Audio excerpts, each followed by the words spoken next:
Alam niyo po ang issue rito, accountability. No? Kitang-kita na po natin kung gaano kasama yung naidulot nitong Pogo na pinayagang mamayagpag no nakaraang administrasyon ni dating Pangulong Rodrigo Duterte. Na mayagpag po itong mga Pogo na to, itong mga sindikato ng Pogo na ito, no?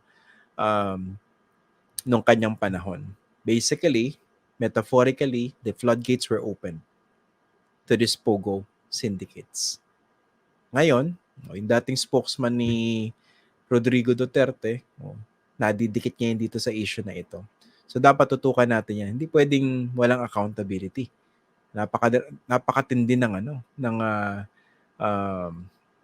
perwisyong na idulot nitong mga sindikato ng Pogo na ito, no?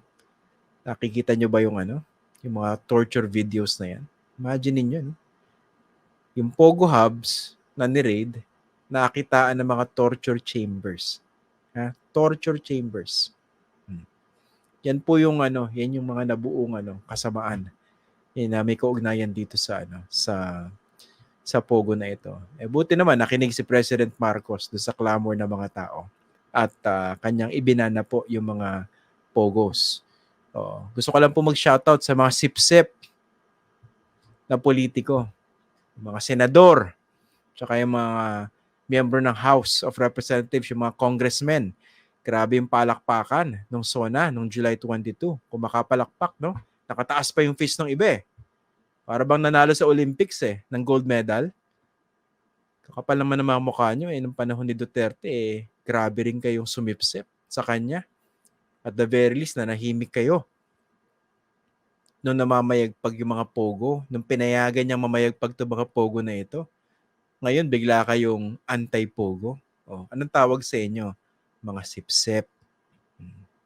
Kaya nga 'di ba dito sa latest video natin, na sana panoorin nyo yung ating komentaryo /fact check /parody, yung second annual SONA Awards. Talagang sinundot natin itong mga sip-sip na ito, no? Kaya meron po tayong award na pinagkaloob doon ng pangalan Gawad Malabanan para doon sa mga politiko na grabe sa paghigop.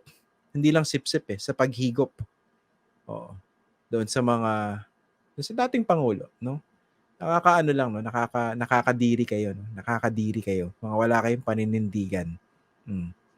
Yung mga prinsipyo nyo, bendable. Depende sa kung saan may pakinabang kayo. Yan yung mga values na meron kayo bilang mga politiko, no? Hindi ko alam kung natititigan nyo sa mga mata yung mga anak nyo, yung mga mahal nyo sa buhay. O baka naman sila mismo, kinain na rin, o kumbaga, nabulag na rin dun sa mga tamang values and principles. Diba? Basta nakakadiri kayo. Grabe pa magpalakpakan yung iba, no?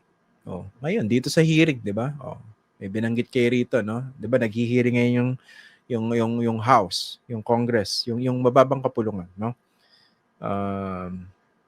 Sinisilip yung mga human rights violations sa panahon ni Rodrigo Duterte. At sa mga humarap, yung pinaka-biktima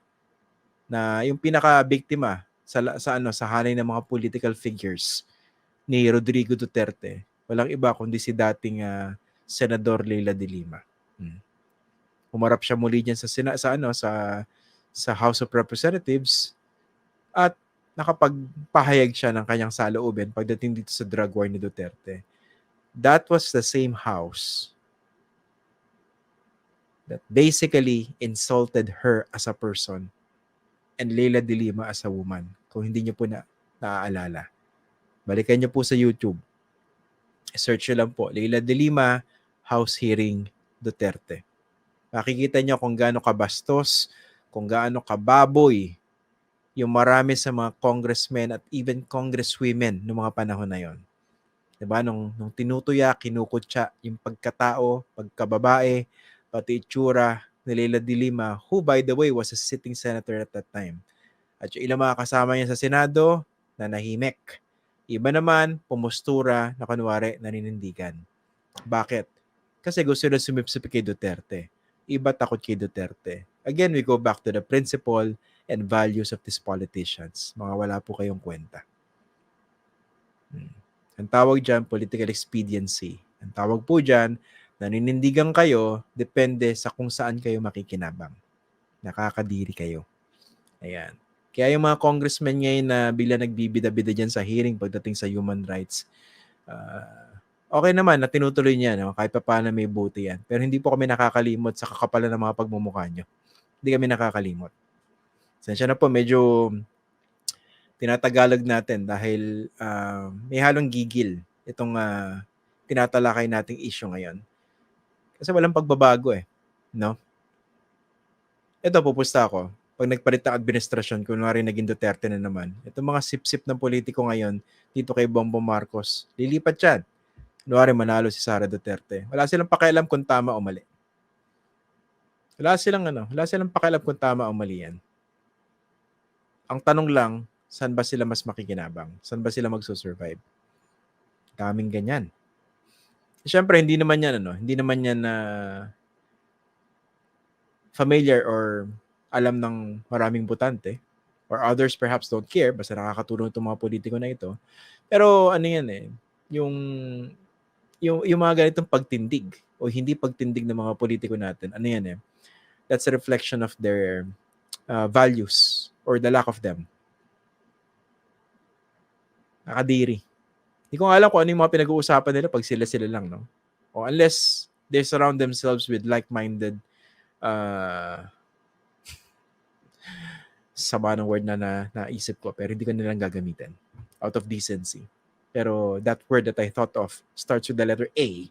It has an H. It's well-deserved. Actually, benign pa nga yung term na yun to use for them. Diba? Kunwari ikaw, masamang tao ka, no?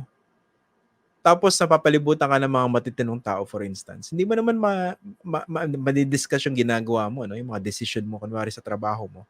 Sabihin mo, ako sip-sip ako sa trabaho Ako, hinihimod ko yung boss ko Yung puwet ng boss ko, no? Kasi doon ako makikinabang. Hindi mo naman ikikwento yung kung matino yung kausap mo, di ba? Kasi sisitahin ka niya kunwari, politiko ka. Ako, dati, pro-pogo ako Ngayon, antay ako kasi, gusto ko sumipsip sa presidente. Tsaka, di ba? Alam mo na. Pag kinuwento mo yun sa isang matinong kaibigan mo o kapamilya mo, sisitahin ka, di ba? Kumbaga, mapapahiya ka. Pero pwede mo ikwento sa kanila kung pare-pareho kayo mag-isip. Unfortunately, yung mga circles na yan, laganap yan. Sabihin nyo, naive itong discussion na ito, no? Actually, hindi We have to go back to what is right in talking about these issues. Ako kasi naniniwala ako, there's a moral in every story. Hindi moral lesson moral lesson is redundant, no? There's a moral in any story, in any issue. So pag naghihimay tayo, for instance, dito sa issue ng Pogo, dapat we go back to the core, to the crux of the matter. We go back to why we need to talk about these things. Diba? Isa yan yung pananagutan itong mga walang hiyang mga politiko na ito na binebenta yung ating interest for the sake of their personal benefit. Siguro pagdating sa Pogo, di ba? Ayan, mataas yata yung blood pressure ko.